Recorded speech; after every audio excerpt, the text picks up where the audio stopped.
Mga kapuso, nakatawid na sa Luzon ang Tropical Storm Enteng pagkatapos maglandfall sa Aurora at ngayon tinatahak ng West Philippine Sea.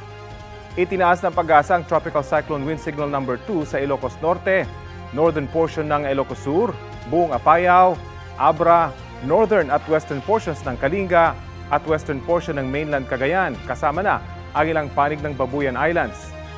Signal No. 1 naman sa nalalabing bahagi ng Ilocos Sur, northern portion ng La Union, natitirang bahagi ng Kalinga, buong Mountain Province, Ifugao, northern portion ng Benguet, buong Batanes, nalalabing bahagi ng mainland Cagayan, rest of Babuyan Islands, northern at western portions ng Isabela at northern portion ng Nueva Vizcaya. Malakas po ngayon ang ulan sa ilang bahagi ng bansa. Nasa ilalim ng orange rainfall warning ang Zambales. Ingat po kayo mga taga-riyan dahil seryoso ang banta ng pagbaha.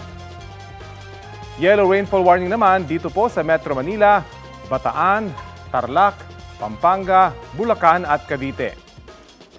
Nakataas naman ang rainfall advisory sa ilang panig ng Occidental Mindoro, Antique at Aklan.